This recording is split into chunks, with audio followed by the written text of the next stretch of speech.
Good morning. I'm Ed Pozzuoli, president of Tripp Scott, and today, as a pre-election discussion, we have the chairman of the Democratic Broward County Party, Mitch Ceasar. Welcome, Mitch. Thank you, Ed. We also have the Republican Party chair of Broward County, Richard DiNapoli. Richard? Thank you, Ed. All right, so let's talk, guys, about this presidential race. So what do we expect locally the Broward County overall voter turnout to be?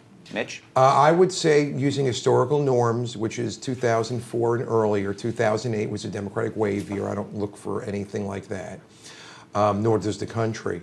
I would say the turnout, which is normally historically about 65% or so. So you're figuring somewhere between 650,000 voters and 700,000 votes cast in Broward. That would be a fair estimate if historical norms hold. Richard, you agree with that? Well, if that's what's going to happen, it makes me feel good, because with all the momentum on Romney's side, if the Democrats can't produce their '08 numbers from Broward County, Romney's looking really good for the statewide victory. And what percentage are we looking at from a standpoint of a Republican vote for Romney in Broward? We're looking for a total percentage of about 35. Bush got that back in '04, and he won the state by a few points.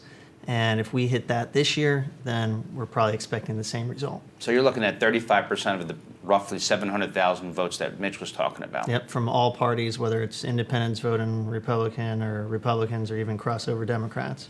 The total vote, we're looking to hit 35. And Mitch, on your end, last time in 2008, President Obama won Broward by some 250,000 plus votes. Correct. And what do you anticipate this year from a differential? Well, I think they're different times. As I said, that was a Democratic wave year nationally, which means, of course, Florida and, of course, Broward County. If we look at historical norms and our margins in the ballpark of about 200,000 votes, I also think we're going to do very well with independents in Broward County. And what issues do you think are going to move voters to President Obama, particularly in Broward? I think for the senior vote, the fact that they do feel threatened with Social Security and Medicare, and the Ryan Romney, you notice I'm inversing it because that was his plan, does scare seniors, whether D's, R's, or I's.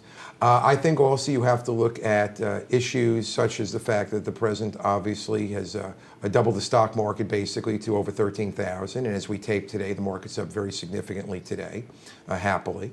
I think also, as we've seen in the news, he's acting as the, if not commander-in-chief, the weatherman-in-chief, and the president truly of the entire country.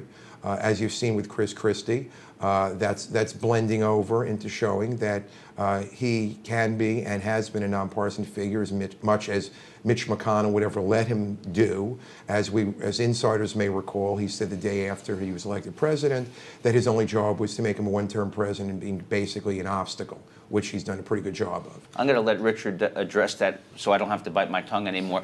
Richard, what do you say? What are the issues moving Broward County voters to vote for Romney? Well, I'd say the economy is the #1 issue on everybody's mind. And if that is what people are voting their pocketbooks, then they're going to decide that we can't afford another 4 years like the past 4 years. So they're going to vote for Mitt Romney. Now, Mitch is correct that independents usually vote with where they live. So if you live in Broward County, there's lots of Democrats. So independents probably are going to lean a little bit more left. But that being said, there are still over 270-odd thousand independents out there.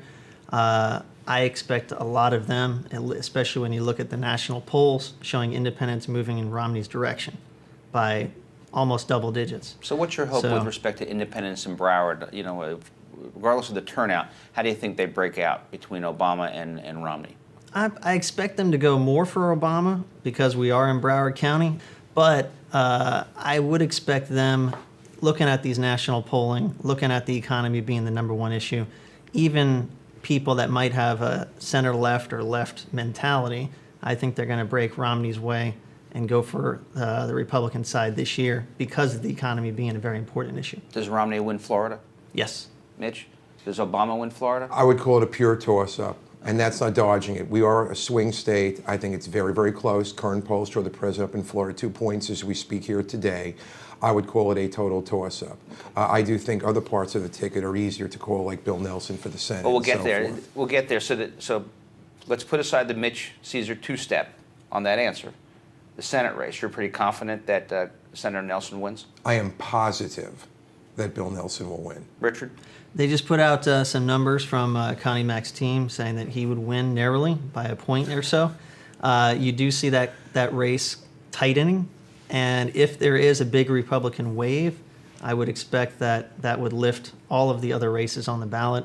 And even though we have seen the polls not look so great, but he could pull off the victory just like his father did back in when he ran. Mitch, how does that affect the congressional race, say like the Hasner-Frankel race? Well, first, let me respond real quickly, not to be silly, but I do think the Nelson race will not even be close. I know Connie Mack's father, to use an old phrase, believe me, this one is not the same. I don't think he has any of the wherewithal of his father. I don't think they're comparable other than by name. As to the congressional race, the only real race in question locally is the Hasner-Frankel race. I think Frankel will win. I think Frankel will win by 2 to 3 points. So you're figuring somewhere between 51-49, 52-48. I think it's a pretty close race, but I think Frankel certainly wins. With regards to the Senate race, I would say this is Florida. All elections are going to be tight. You have a lot of momentum on Connie Mack's side. I could definitely see him winning. Of course, it's going to be narrow, though. The same goes for the Adam Hasner-Frankel race. That is has a Democratic registration advantage of about 8 or 9 points in the redistricting. But that being said, Adam Hasner has a lot of crossover appeal to independents. Polling has shown that race to be narrow, whichever way it goes, and I think it'll go Hasner's way. It's going to be tight. Mm-hmm. You're talking a couple of points either way. It's not going to be a blowout either way. And what about although Allen West is no longer touches Broward, he still has a lot of big fans in Broward. What about the Wes Murphy race? It's interesting. I hear polls from both sides. One side's up by a lot, another side's up by a lot. I call that to be very close. I think the real question, and Allen West has raised more money than any congressional candidate in the entire United States because of the internet primarily. I do think that'll be an absolute toss-up race.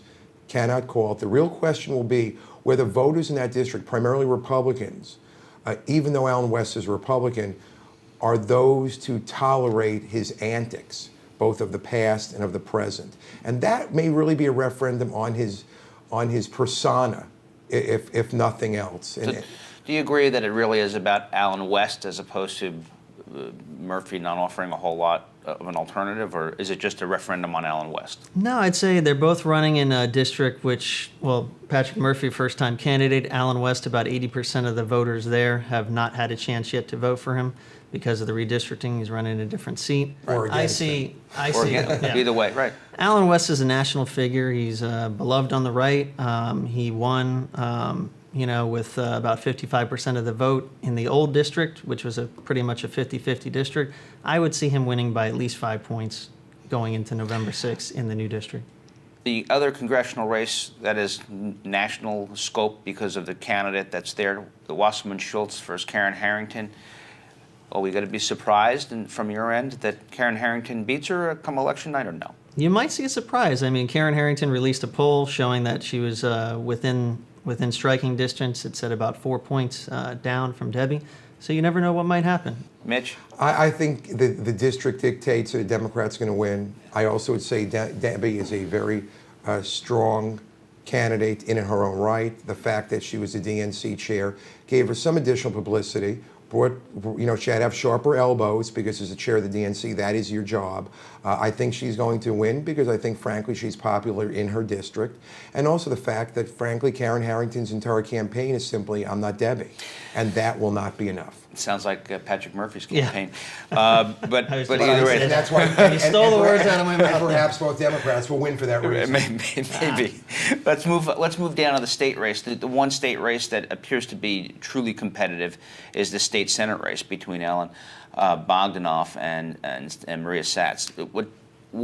Let's go to Richard. Richard, does Ellen retain that Senate seat or stay there, or do we see a little bit of an upset?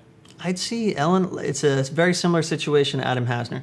It's a district which used to be almost 50-50 that now is about 8.5 to 9 point Democratic registration advantage. Ellen is a very popular candidate. She's won over independents handily in the past, and it's going to be a narrow race either way. But I do see Ellen being able to take it. It's going to be a close race, though. So every vote's going to count, and a lot of it's going to be based on turnout and enthusiasm. Maybe. I would agree with Richard. I think it's going to be a close race. I don't think the registration aspect is that important. What isn't interesting is the fact you have two incumbent senators, both female, both running against each other.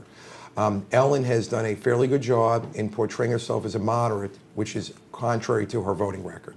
Her voting record is very conservative, but when she runs for re-election, she tries to define herself as moderate, which frankly isn't totally true.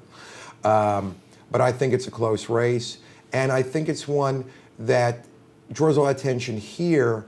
I'm not sure how much attention it's of a statewide situation is, because Republicans have a pretty reliable majority. So let's move to the sheriff's race lastly. Sheriff Lamberti re-elected? I believe so, yes. Why? Well, he's been a good sheriff. He's done a great job. He is not, we've had some flamboyant sheriffs in the past. Ken Jenney comes to mind, who went to prison. Lamberti is like a regular guy he comes across. He comes across as, our sheriff. That's even the campaign slogan, keep Sheriff Lamberti our sheriff. And I think he's in it for the right reasons. It's a public safety position, and I think he's going to get a ton of crossover Democratic support, and I think he's going to be fine. So Mitch, is he your sheriff? To answer your question, I think the race is a toss-up. Everybody I talk to from both sides think it's a toss-up. What's interesting, of course, is the example given about Ken Jenney, and of course Sheriff Lamberti has his name on everything as well. I think one of his greatest strengths, frankly, is the fact he's been very smart in the way he's marketed himself for the last 4 years. And I know he has a marketing team or a public relations group or outreach, whatever, that sometimes seems like there are about 800 people on the payroll for that. He's been very, very good at that. That's not to say he's been a bad sheriff, but he's been very smart in the way he's marketed himself. It's a Democratic county. It's a very close race. And so lastly, let's go back to the presidential race. Who wins, and what are we watching for on election night? Richard? I'd say Mitt Romney. It's going to be close either way. A lot of it's going to depend on the Electoral College. I see Romney winning Florida, and it's going to be a narrow Electoral College victory. Mitch? I would agree with Richard that it's going to be a narrow electoral victory, but with a different result. I think Florida is a total toss-up. I think Ohio is gone for Romney. The polls are very stubborn. He saved General Motors. Ohio remembers that. It affects them dramatically, almost as much as Michigan, second only to Michigan. New polls came out in all the swing states with the president up in all of them. He's beginning to pull away in other locations like Iowa. He's pulling away with 6, 7, 8 points already as of a new poll today. So I think what happens is the president, again with a toss-up in Florida, but even if he lost Florida, which I think will be very close, point in either direction, I think he wins Ohio. I think he wins Iowa.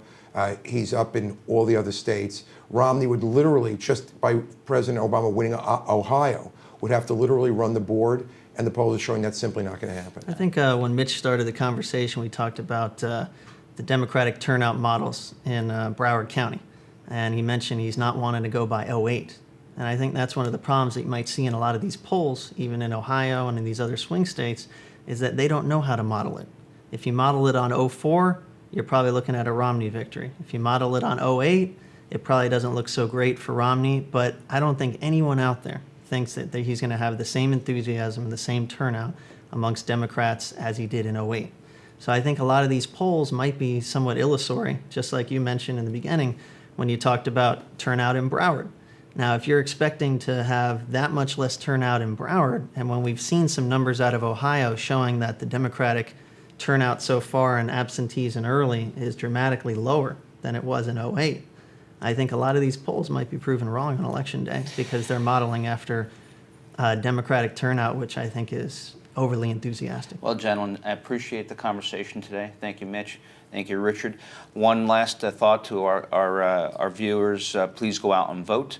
The key, if you're looking at Broward County as where the state of Florida would be, last time President Obama won Broward by some 250,000 votes. The key numbers on the percentages are, with a 70% turnout roughly, would be if the Republican candidate can get somewhere above 34% in Broward, then Florida is likely to go Romney. If it's somewhere below that, then President Obama looks good. The differential is the key, though. 250,000 votes last time that the president came out of here, so that's a key kind of look at that as you're watching the Broward returns come out. And so anyway, go out and vote, and I thank you very much. Thank you, gentlemen. Thank you, Ed.